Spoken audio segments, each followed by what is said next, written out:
বন্ধুরা, শ্রাবণ মাসের শেষ মঙ্গলবার দিন একটি কালো সুতো বেঁধে দিন এই গাছে, তাহলে আপনার জীবনে অনেক পরিবর্তন আসবে।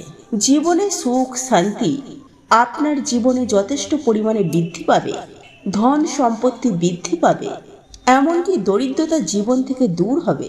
কালো সুতো দ্বারা অনেক প্রতিকার রয়েছে, আর আমরা সকলেই জানি যারা নতুন শিশু তাদেরকে কালো সুতো দেয়া হয় এই জন্য যে তাদের যেন কোনো খারাপ কুনজর বা খারাপ নজর যেন না লাগে। এবং কালো সুতো দ্বারা অনেক তন্ত্র মন্ত্র ও বিদ্যা করা হয়, আর এই কালো সুতো রয়েছে অনেক অনেক গুণ। আজ আমি আপনাদেরকে তিনটি এমন প্রতিকারের কথা বলবো এই কালো সুতো দ্বারা। এই তিনটি প্রতিকার যা আপনার ভাগ্যকে পরিবর্তন করে দেবে, বদলে দেবে, এবং আপনার জীবনে সৌভাগ্য বৃদ্ধি হবে।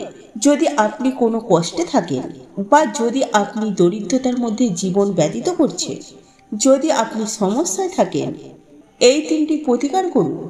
জীবন থেকে দরিদ্রতা শেষ হবে, অর্থ কষ্ট শেষ হবে এবং বাড়িতে সুখ শান্তি বৃদ্ধি পাবে।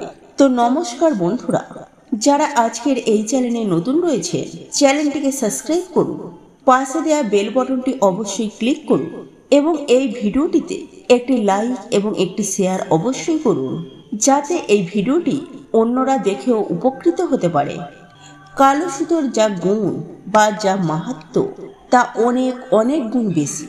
এটি বিভিন্ন তন্ত্র বিদ্যাতেও কালো সুতো ব্যবহার করা হয় এবং কালো সুতো দ্বারা জীবনের খারাপ সময়গুলিকে আমরা দূর করতে পারি। তবে বন্ধুরা, কালো সুতোকে বিধি অনুযায়ী অর্থাৎ নিয়ম অনুযায়ী এই প্রতিকারগুলো কি করতে হবে। যদি আপনার বাড়িতে যদি অশান্তময় একটি পরিবেশ থাকে, যেমন স্বামী স্ত্রীর মধ্যে মনোমিলন নেই, একে অপরের সঙ্গে কথা বলা বন্ধ, বা একে অপরকে একদম দেখতে পারে না, বা একে অপরের সাথে তর্ক, এমনকি বাড়িতে মন বসছে না, স্ত্রী স্বামীর কথা শোনে না, স্বামী স্ত্রীর কথা শোনে না, এবং স্বামী স্ত্রীর ওপরে সন্দেহ কি স্ত্রী স্বামীর ওপরে সন্দেহ, অর্থাৎ যে কারণগুলির কোনো মানেই হয় না, ঠিক তেমন অবস্থা যদি আপনার বাড়িতে চলছে এবং যার জন্য আপনার বাড়িতে অশান্তময় পরিবেশের সৃষ্টি হচ্ছে, বাড়িতে সুখ শান্তি একেবারেই নেই, সেই ক্ষেত্রে এই উপায়টি অবশ্যই করবেন এই কালো সুতো দ্বারা। বন্ধুরা, আগামী মঙ্গলবার শ্রাবণ মাসের শেষ মঙ্গলবার প্রথমেই সকাল সকাল উঠে স্নান করে নিলেন। স্নান করে সেই দিন আপনি হনুমানজির মন্দিরে যাবেন। স্ত্রী এবং স্বামী দুজনেই হনুমানজির মন্দিরে যাবেন। সেখানে গিয়ে হনুমান চাল্লিশা পাঠ করবেন, হনুমান মন্দিরকে পরিক্রমা করবেন। এরপর বাড়িতে এসে স্বামী স্ত্রীর হাতে কালো সুতো বাঁধবেন এবং স্ত্রী স্বামীর হাতে কালো সুতো বাঁধবেন। এখানে একটি নিয়ম রয়েছে, স্বামী স্ত্রীর বাম হাতে কালো সুতো বাঁধবেন এবং স্ত্রী স্বামীর ডান হাতে কালো সুতো বাঁধবেন। শুধুমাত্র এতটুকুই করুন, দেখবেন স্বামী স্ত্রীর মধ্যে একটি মেলামেশার পরিবেশ সৃষ্টি হবে। দুজনের মধ্যে ভাব ভালোবাসার সম্পর্ক মধুর হবে এবং আপনার বাড়িতে সুখ শান্তি সকল কিছুই আপনার বাড়িতে থাকবে। যে বাড়িতে স্বামী স্ত্রীর মধ্যে সম্পর্ক ভালো হয় সেই বাড়িতে সর্বদা উন্নতি হয়। এমনকি স্বামী স্ত্রীর মধ্যে সম্পর্ক ভালো হয় সেখানে বলা হয় লক্ষ্মী নারায়ণের আশীর্বাদ সর্বদা থাকে। তাই এই প্রতিকারটি অবশ্যই করুন স্বামী স্ত্রীর মধ্যে একটি ভালো একটি সম্পর্ক তৈরি করার জন্য। দ্বিতীয় যে উপায়টি হচ্ছে সেটি হলো কর্মক্ষেত্র বা আপনার ব্যবসা। যদি আপনার ব্যবসা থাকে, সেটা ছোট ব্যবসা হোক বা বড় ব্যবসাই হোক, বা যদি আপনি বাড়ি থেকে কোনো ব্যবসা করছেন, আজকাল অনেকেই অনলাইনে বাড়ি থেকে ব্যবসা করছে, বা অনেকেই বাড়ি থেকে ছোটোখাটো অনেক ধরনের ব্যবসা করে থাকে। যদি আপনি চাইছেন যে আপনার ব্যবসাটি বৃদ্ধি হোক, ব্যবসায় লাভের পরিমাণ অনেক বেশি হোক, এবং যার জন্য আপনি অনেক কষ্ট করছেন, যদি তেমনটা হয়, আপনি কষ্ট করছেন, পরিশ্রম করছেন, কিন্তু আপনার ব্যবসাটি ভালো হচ্ছে না, বা আপনি যে কোনোই কাজ করছেন সেই কাজে আপনি ভাবছেন যে কোনো শত্রুপক্ষ আপনাকে ক্ষতি করার চেষ্টা করছে। হঠাৎ করে আপনার কাজে খুব খারাপ অবস্থা সৃষ্টি হয়েছে, লাভের পরিমাণ কম হয়ে গেছে, গ্রাহকের পরিমাণও কম হয়ে গেছে। সেই ক্ষেত্রে এই উপায়টিকে অবশ্যই করুন। আপনাকে কি করতে হবে? আপনাকে একটি কালো সুতো নিতে হবে। 1 ফুটের একটি কালো সুতো নেবে এবং তার সাথে নেবে একটি 4মুখী প্রদীপ। সেই প্রদীপটি আপনি বাজার থেকে কিনবেন না, আপনি আটা নিয়ে নেবেন, সাদা আটা। সেই সাদা আটাকে মেখে আপনি নিজের হাতে তৈরি করবেন 4 মুখের একটি প্রদীপ তৈরি করবেন এবং সামান্য একটু ঘি নিয়ে নেবেন এবং প্রদীপের সেই চারদিকেই সলতে নিয়ে নেবেন। এরপর আপনি সকল কিছু, আপনি প্রদীপটিকে জ্বালানোর জন্য সলতে, ঘি এবং সঙ্গে সেই কালো সুতোটা, এই সকল কিছু নিয়ে আপনি হনুমানজির মন্দিরে যাবেন। হনুমানজির মন্দিরে গিয়ে আপনি সর্বপ্রথমে সেই প্রদীপটি আপনি জ্বালাবেন, যেই প্রদীপটি আপনি আটা দ্বারা নিজে হাতে তৈরি করেছেন। সেই প্রদীপটি আপনি জ্বালিয়ে দেবেন। জ্বালানোর পর আপনার হাতে যে কালো সুতোটা রয়েছে, সেই সুতোটার মধ্যে আপনি 9টি গিঁট বাঁধবেন এবং প্রতিটি গিঁট মারার সময় আপনাকে বলতে হবে ওং হাম হনুমাতায়ে নমঃ। মন্ত্রটি আবার শুনে নিন, ওং হাম হনুমাতায়ে নমঃ। এই মন্ত্রটি আপনি বলবেন আর একটি করে গিঁট বাঁধবেন। তারপর আপনি হনুমানজির পায়ের যে সিঁদুর, সেই সিঁদুর এনে আপনি 9টি যে গিঁট বেঁধেছেন, সেই গিঁটে সামান্য একটু করে সিঁদুর লাগিয়ে দেবেন। লাগানোর পর সেখানে বসেই হনুমান চাল্লিশা পাঠ করবেন, হনুমানজির পরিক্রমা করুন। আপনার যে ব্যবসা বৃদ্ধি করার জন্য হনুমানজির কাছে প্রার্থনা করুন। তারপর সোজা হনুমানজির মন্দির থেকে আপনার যে ব্যবসার স্থল রয়েছে, অর্থাৎ যেখানে আপনি ব্যবসা করছেন, সেখানে আপনি চলে যান। আপনার বাড়িও হতে পারে বা আপনার দোকানও হতে পারে। সেখানে গিয়ে আপনার যে চৌকাঠ রয়েছে, অর্থাৎ যেখান থেকে আপনি ঘরের ভেতরে প্রবেশ করছেন, সেই চৌকাঠের ওপরে সেই কালো সুতোটিকে আপনি ঝুলিয়ে রাখুন। সেখানে কিছু একটু দিয়ে আপনি সেখানে ঝুলিয়ে রাখুন।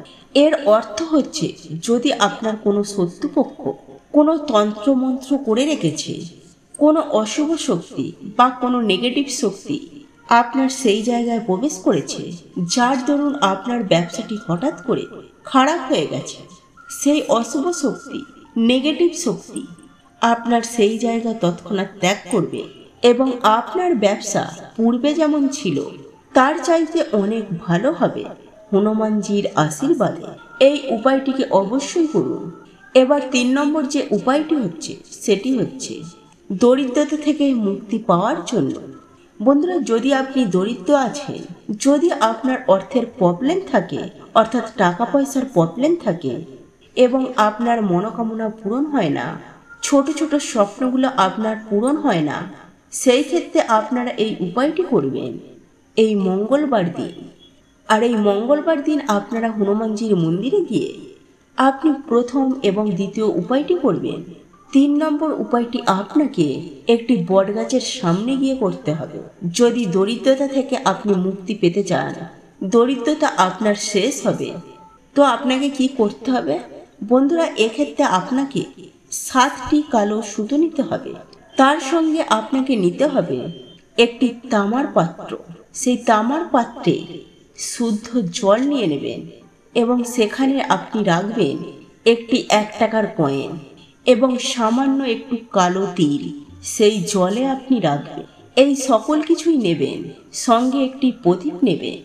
আপনি চলে যাবেন আপনার বাড়ির আশেপাশে একটি বটগাছের সামনে, যে কোনো বটগাছ। যদি আপনার মন্দিরের সামনে একটি বটগাছ থাকে তাহলে সেক্ষেত্রে অত্যন্ত ভালো। বটগাছের সামনে চলে যাবেন। সেখানে গিয়ে আপনি সেই যে 7টি কালো সুতো আপনার হাতে রয়েছে, একটি তামার পাত্রে জল রয়েছে, শুদ্ধ জল। সেই জলের মধ্যে রয়েছে একটি 1 টাকার কয়েন এবং সামান্য একটু কালো তিল। সর্বপ্রথমে বটগাছের নিচে গিয়ে সেই প্রদীপটি জ্বালাবেন। আপনি সেই ঘিয়ের প্রদীপটি জ্বালাবেন। একটি প্রদীপ নেবেন প্রদীপটি আপনি বাজার থেকে কিনে নিন বা নিজে হাতেও তৈরি করে নিতে পারেন। অল্প সামান্য মাটির প্রদীপ, যেটা আপনার সুবিধা হয়ে থাকবে। সেই প্রদীপটি জ্বালানোর পর ওই বটগাছের যে কোনো শাখা যেখানে আপনার হাত যাবে, সেই শাখায় সেই 7টি কালো সুতো বেঁধে দিন। বাঁধার পর সেখানে আপনি আপনার হাতে যে তামার পাত্রে শুদ্ধ জল, একটি 1 টাকা রয়েছে এবং জলের মধ্যে কিছুটা কালো তিল রয়েছে, সেই জলটা বটগাছের গোড়ায় আপনি ধীরে ধীরে ঢেলে দিন এবং জলটি নিবেদন করার পর বটগাছটিকে পরিক্রমা করুন। আর এই পরিক্রমা শেষ হয়ে গেলে হাত জোড়ো করে প্রার্থনা করুন এবং আপনার জীবন থেকে দরিদ্রতা শেষ করার জন্য ঈশ্বরের কাছে আপনি প্রার্থনা করুন। বটগাছ এমন একটি গাছ, বলা হয় যে বটগাছের পুজো করে সে সকল ঈশ্বরের পুজো করার সমান হয়। আর এই বটগাছে সকল দেব দেবতারা বাসস্থান করে। আপনার পুজো শেষ হয়ে যাওয়ার পর, প্রার্থনা শেষ হয়ে যাওয়ার পর সেই বটগাছের সামনে থেকে আপনি সামান্য একটু মাটি সেখান থেকে তুলে নিয়ে আসবেন। সেই মাটি তুলে নিয়ে এসে সোজা আপনি আপনার বাড়িতে চলে আসবেন। বাড়িতে চলে এসে আপনার যে বাড়িতে গেট রয়েছে, সেই গেটে ঢোকার পর বাড়ির যে সদর দরজা, অর্থাৎ সেই দরজা দিয়ে সকলেই প্রবেশ করে, সেই দরজার সামনে বটগাছের সামনে থেকে আনা সামান্য একটু যে মাটি এনেছিলেন, সেই মাটিটি আপনি সেখানে ফেলে দিন। এই উপায়টি করুন মঙ্গলবার দিন, অর্থাৎ পয়লা বৈশাখের দিন। এই উপায়টি আপনারা সূর্যাস্তের পর করতে হবে। বাকি উপায়গুলি আপনি দিনের বেলা করুন, কিন্তু এই উপায়টি আপনাকে সূর্যাস্তের পর করতে হবে। এই উপায়গুলি করলে আপনার জীবনে পরিবর্তন আসবে, ভাগ্য পরিবর্তন আসবে, সৌভাগ্য বৃদ্ধি হবে, দরিদ্রতা শেষ হবে এবং একজন মানুষের জীবনে ভালো একটি দিন চলে আসবে। যারা এই উপায়গুলি করে থাকে, যে কোনো উপায় করার পূর্বে সেই উপায়ের প্রতি বিশ্বাস, ভক্তি, আস্থা রাখবেন, ভগবানের প্রতি বিশ্বাস রাখবেন। মনে কোনো সন্দেহ বা কোনো সংকোচ রেখে এই উপায় বা উপাচার করলে তা ভালো ফল নাও পেতে পারেন। তো আশা করছি বন্ধুরা ভিডিওটি আপনাদের ভালো লেগেছে। ভালো লেগে থাকলে ভিডিওটিকে লাইক করুন, শেয়ার করুন। যারা আজকের চ্যানেলে নতুন হয়ে আছেন তারা চ্যানেলটিকে সাবস্ক্রাইব অবশ্যই করুন এবং পাশে দেওয়া নোটিফিকেশন বেলটি ক্লিক করে রাখুন। তো এই ছিল আমাদের আজকের ভিডিওটি কেমন লাগলো তা কমেন্ট করে অবশ্যই নিজের মতামত জানাবেন। ভালো লেগে থাকলে অবশ্যই একটি লাইক করবেন। কমেন্টে ভক্তি, ভালোবাসা ও শ্রদ্ধার সহিত জয় মা লক্ষ্মী দেবীর জয় বা জয় শ্রীকৃষ্ণ রাধে রাধে একটি বারের জন্য হলেও লিখে যাবার জন্য অনুরোধ জানাচ্ছি।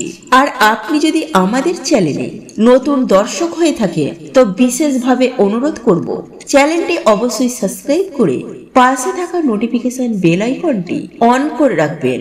তাহলে সকলে সুস্থ থাকুন, ভালো থাকুন, পরম করুণাময় ঈশ্বরের অশেষ কৃপায়। তো আবারও কথা হবে আপনাদের সাথে নতুন কোনো ভিডিওর বিষয় নিয়ে।